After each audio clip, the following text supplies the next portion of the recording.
leer hoy el Evangelio según San Marcos, en el capítulo 12, versículos 18 al 27.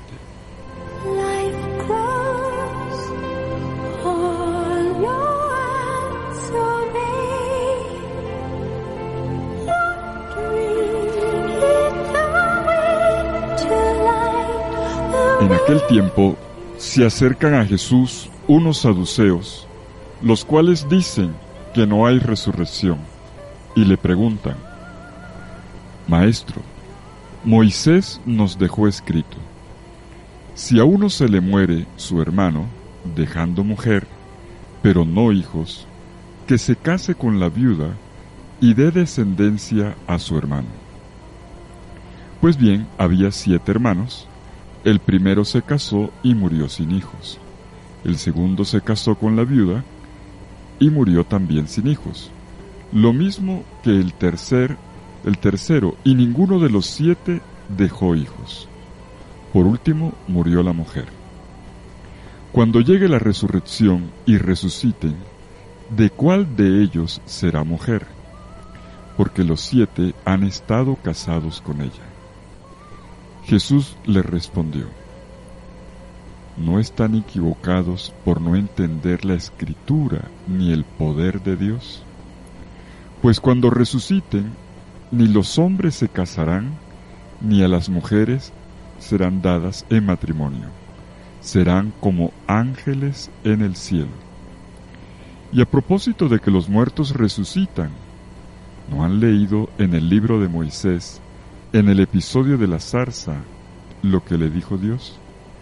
Yo soy el Dios de Abraham, el Dios de Isaac y el Dios de Jacob.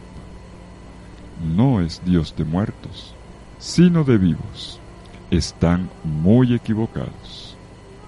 Palabra del Señor. Gloria a ti, Señor Jesús.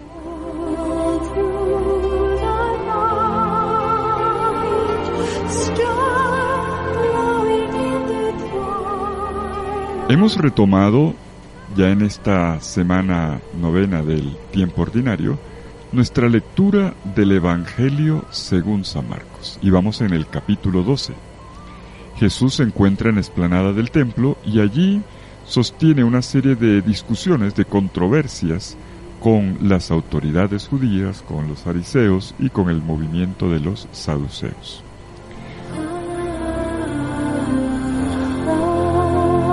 La discusión que hoy nos cuenta el Evangelio ocurre con los saduceos, este grupo que sostenía que después de la muerte no habría una resurrección.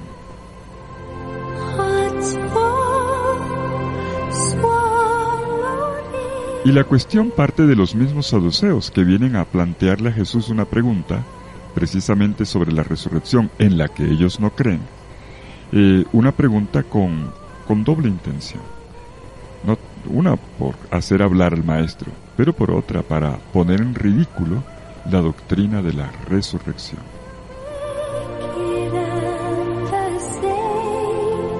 Esta mala actitud con la cual abordan al maestro muestra que hay hipocresía, una hipocresía parecida a la de los fariseos y herodianos en este mismo Evangelio de Marcos, que plantean una pregunta que ya lleva implícita una respuesta.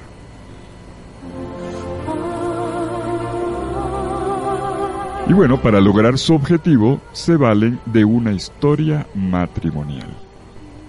Ya antes, cuando Jesús había afrontado el tema del matrimonio en este mismo Evangelio de Marcos, en el capítulo 10, él ya había subrayado la profunda unidad que se crea entre el hombre y la mujer con ocasión del pacto nupcial. Y en esa misma ocasión, allá en el capítulo 10, en los primeros 10 versículos de Marcos, Jesús había usado una estrategia muy parecida para responder, una estrategia similar a la que utiliza hoy. Vamos a ponerle cuidado al pasaje.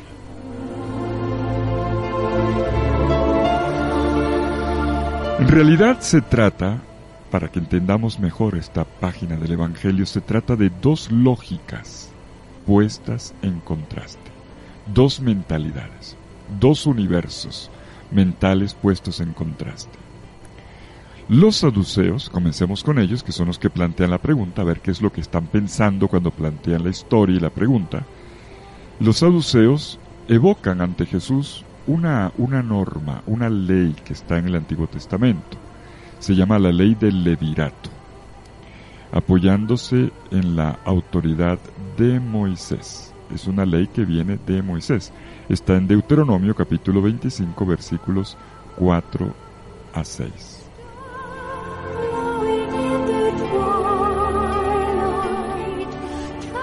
Esta norma dice que cuando un judío no tiene hijos, porque la mujer es estéril, y muere, el hermano de él debe casarse con la cuñada a ver si le saca el hijo. Y así sucesivamente hasta que tenga un hijo. Esa es la ley del levirato.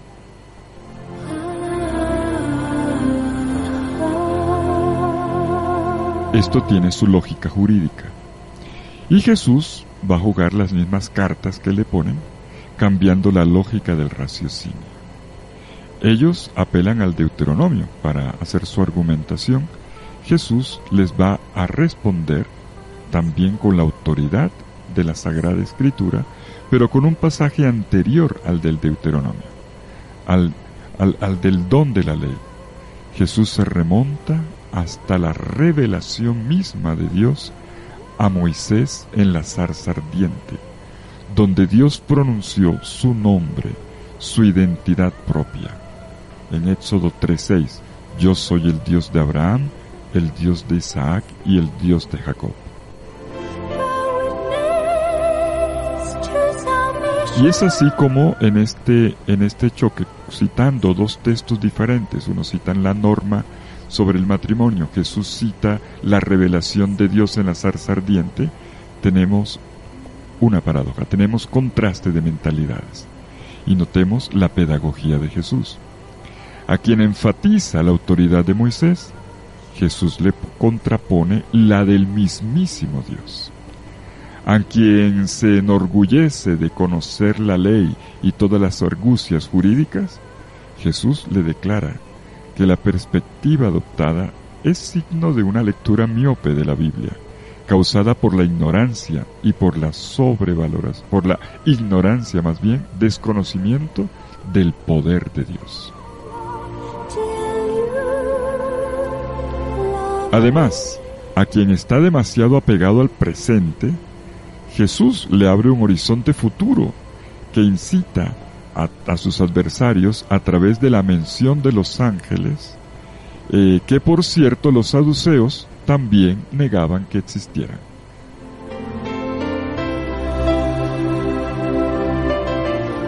Fíjense una cosa, es significativo que en esta discusión sobre la resurrección, sobre la vida, Jesús argumente no a partir de otros pasajes, como ya lo había hecho, como lo haría un rabino de la época, y posibilidades tenía para fundamentar el hecho de la resurrección. Hay textos que hablan ya de esta perspectiva, cuando sabemos muy bien que en el Antiguo Testamento la idea de resurrección es otra a la que se tiene en el Nuevo. Sin embargo, ya habría una proyección. Isaías 26:17, Ezequiel 37:1-14, la de los huesos secos que conoce muy bien, o Daniel 12:2-3. Pero Jesús no argumenta, curiosamente, desde textos que los saduceos no reconocían como autoridad. Esto es bueno saberlo. Para los saduceos, los libros válidos de la Biblia son solamente los del Pentateuco, los primeros 5. Y Jesús, por eso, no les cita ningún otro pasaje, sino del mismo Pentateuco. Una decisión inteligente. Sabe, por una parte, que si les cita otros pasajes, para ellos no tienen valor. Pero, por otra parte, y creo que esto es lo más importante, Jesús evita una comprensión de la resurrección que tenga que ver solamente con los últimos tiempos, con el final de la vida. Remite, en cambio, a una visión que subraya una realidad para el aquí y el ahora de las personas que lo están escuchando. Voy a detenerme en esto.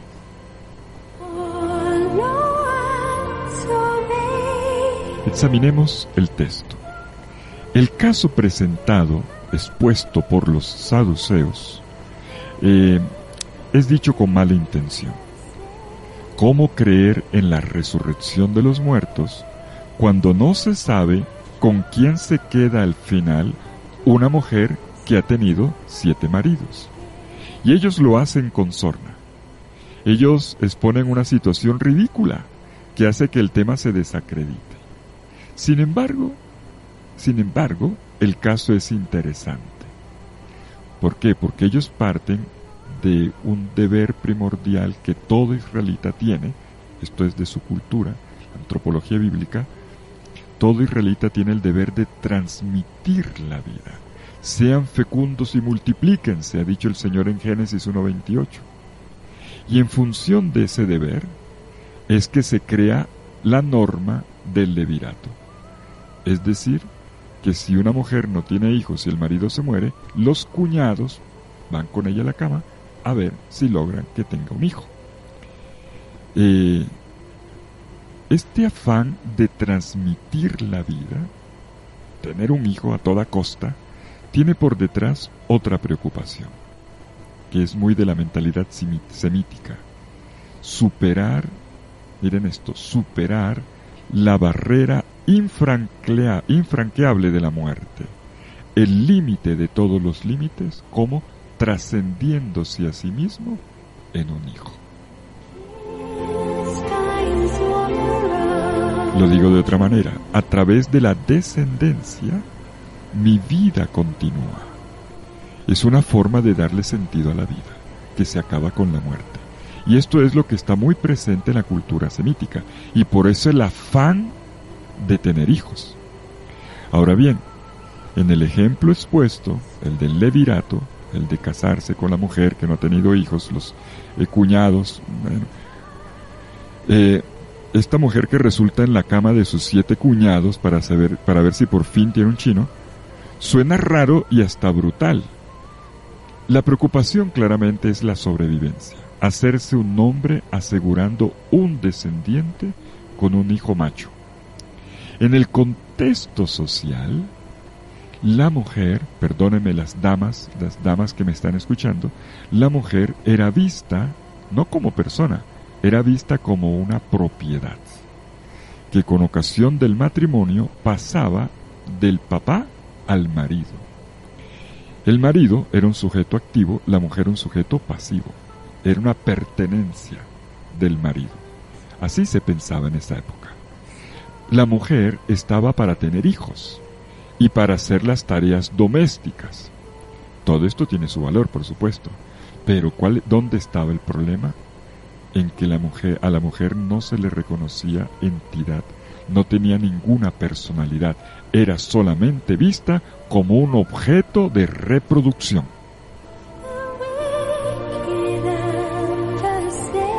Por cierto, hay una historia bíblica, para ustedes que son lectores de la Biblia, que ilustra esto que dicen los fariseos, como una variante, pero tiene un parecido, y es la historia de Sara, la hija de Raguel, que está en el libro de Tobías.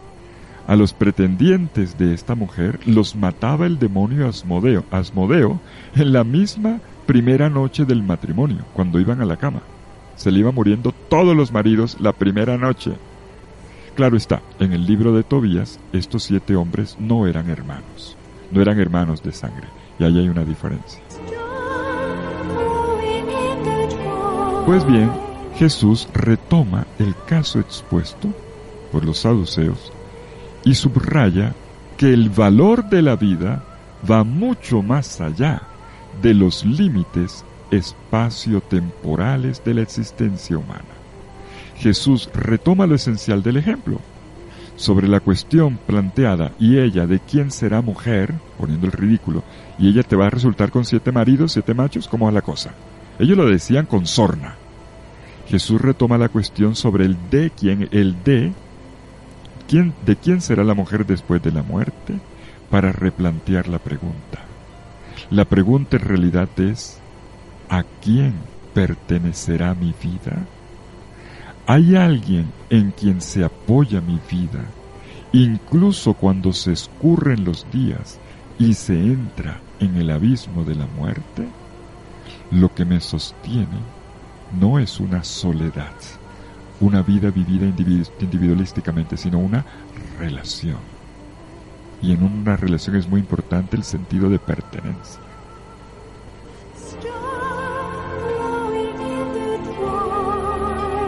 Si le ponemos cuidado a la respuesta de Jesús, entre los versículos 24 y 27 notamos que da 3 pasos. Pedagogía de Jesús de nuevo. Comienza y concluye poniendo en evidencia el error y la ignorancia de los saduceos. Caballeros, ustedes están equivocados, les dice Jesús. Ustedes ni conocen bien la Biblia y mucho menos el poder de Dios. 2. Jesús les responde a un argumento jurídico bíblico del Deuteronomio con otro argumento bíblico no jurídico, un argumento de revelación que está en el libro del Éxodo.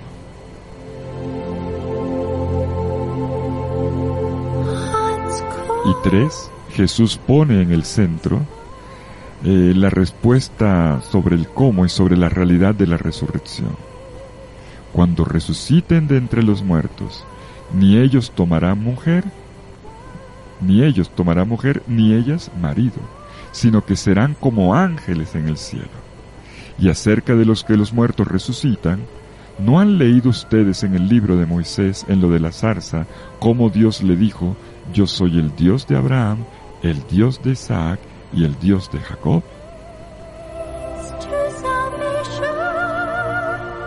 Fíjense ustedes, en la última frase Jesús les dice: ustedes están equivocados, están en un error muy grande. Dios no es un Dios de muertos, sino un Dios de vivos. Pero viene la pregunta: ¿y en qué es que están equivocados los saduceos? Están equivocados en un punto bien importante.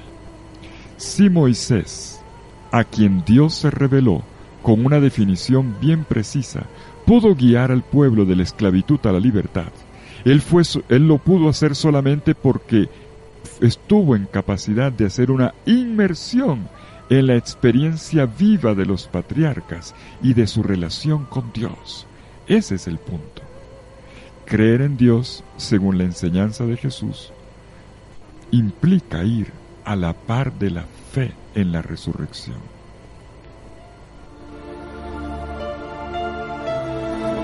Y no es por casualidad que Jesús cite a los grandes patriarcas, Abraham, Isaac y Jacob. 3 hombres, 3 patriarcas, que tuvieron problemas matrimoniales, tuvieron problemas para tener hijos, los tres, cada uno por una razón o por la otra.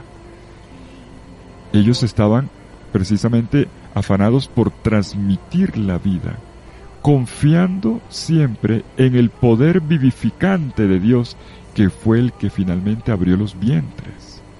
Dios es el que abre los vientres. Y ellos al final terminaron siendo padres del pueblo de Dios, padres de una familia numerosa. Y en medio de esta inmensa descendencia, ellos siguen estando presentes como una realidad viva. No son vistos como una realidad superada o muerte. De ellos, sus hijos no hablan en pasado histórico, sino en un presente real, en la descendencia que ellos son ahora.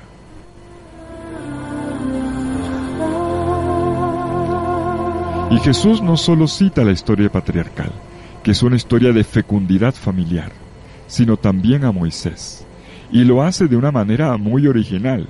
Los saduceos hablan en pasado, fijando su mirada en la escritura que Moisés les dejó.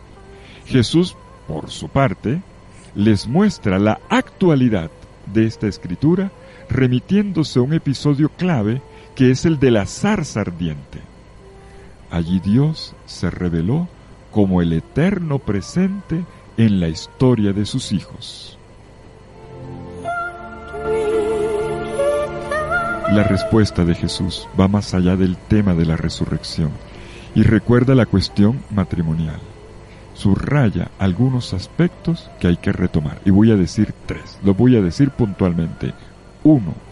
Jesús subraya la importancia de la relación nupcial que está destinada a la alteridad, si bien en el más allá no es pensada como una simple prolongación del matrimonio vivido en la tierra. 2. Jesús precisa que en la vida futura esta relación no tiene como objetivo la procreación, ya que el hombre y la mujer están inmersos en una vida que no necesita ser custodiada ni transmitida cuando participe ya de la eternidad y de la potencia de Dios. El cielo no es para tener hijos, porque es la vida plena, en este orden de ideas. Y 3, Jesús declara que hombre y mujer serán, dice Jesús, como ángeles en el cielo, y por lo tanto depositarios de una dignidad decididamente superior a la que se podría deducir del caso citado por los saduceos, donde la mujer aparece como un objeto sexual, que pasa de un hermano a otro para tratar de tener un hijo, sin ningún rol activo, no como sujeto, como una cosa, y ante la cual los hombres, los varones, están impulsados por su ansiedad sexual y para procrear, más que por el valor que tiene la persona, el valor que tiene la mujer, la dignidad inmensa y la identidad propia que le corresponde a la mujer.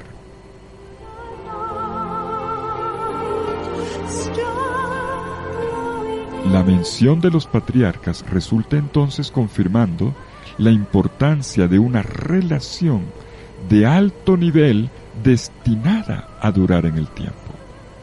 Desde el momento en que Dios se presenta como el Dios de Abraham, el Dios de Isaac y el Dios de Jacob, como personas vivas y en total relación con Él, ya nos está diciendo lo fundamental. Ellos no son simples depositarios de un plan, como quien ocupa un lugar funcional. Ellos son compañeros, partners, preciosos en la historia de la salvación. Y esta es la clave de la enseñanza de Jesús. Póngale cuidado a la preposición de. Dios no dijo yo soy Dios, ni dijo solamente yo soy el que soy. Dios se puso a sí mismo un apellido. Yo soy el Dios de. Un nombre casi matrimonial. Yo soy el Dios tuyo, yo soy el Dios de. El de forma parte del nombre, de la identidad del Dios revelado a Moisés, el Dios revelado en la historia de un pueblo, el Dios revelado en la Sagrada Escritura. Dios es el Dios de. Este de forma parte del nombre. La vida se realiza en una pertenencia creada por una mutua entrega, en la libertad, nunca en el sometimiento ni en el sentido de propiedad. Y Dios es aquel que se llama de, y nosotros somos también de Dios. Dios mismo quiso llamarse, lo repito, Dios de, porque esa es su identidad, Dios de Abraham, Dios de Isaac, Dios de Jacob. Por lo tanto, conclusión, las diversas pertenencias que experimentamos en esta vida, a un marido, o a una esposa, o a unos hijos, o a unos papás, o a una familia, o a una comunidad, o un grupo, una sociedad, tarde o temprano terminan cediendo el puesto a una forma de pertenencia, de vinculación mucho más profunda y vital que esta que estamos cultivando en este momento en esta vida. Un sentido de pertenencia más profundo y vital que no faltará, no se va a deshacer, no se va a perder nunca más. Yo le pertenezco a Dios, como Dios quiso decir que Él me pertenecía a mí. Y esta pertenencia es la que le da significado y valor a todos los vínculos que entretejemos ahora en esta vida. A mis amistades, a mi familia, a mi comunidad. Todos ellos son verdaderos y auténticos en la medida en que son signo de esta pertenencia definitiva. Y entonces, así como Dios es fiel, tampoco su amor me va a faltar, ni siquiera en la muerte. El amor de Dios traspasa la barrera de la muerte. Dios está de tal manera vinculado a mí en esta vida que me da la esperanza de que con Él atravesaré la barrera de la muerte. Pablo lo va a decir de una manera muy bonita. Sea que vivamos, sea que muramos, del Señor somos. No nos perderemos en el camino de la vida. Si Dios está con nosotros en la muerte, podemos estar seguros que con Él estaremos en la vida sin fin. Dios es un Dios de. Esa es la respuesta de Jesús. No es un Dios de muertos, es un Dios de vivos. Es un Dios de una relación vital, o mejor, de una vida que se realiza al interior de una relación. Somos suyos, somos del Señor. Él dijo, yo soy el Dios de. Y hoy lo podría repetir. Yo soy el Dios de Abraham, el Dios de Isaac, el Dios de Jacob, el Dios de Fidel, el Dios de Hugo, el Dios de Jota, el Dios de Margarita, el Dios de Mónica, el Dios de Lina. Yo soy el Dios tuyo, yo soy el Dios de. Yo te pertenezco. Yo soy tu Dios. No soy un Dios de muertos, sino de vivos. Que el Señor te bendiga en el nombre del Padre, y del Hijo, y del Espíritu Santo. Amén. Te dejo con este pasaje bíblico. Léelo ahora en oración. ¡Feliz día!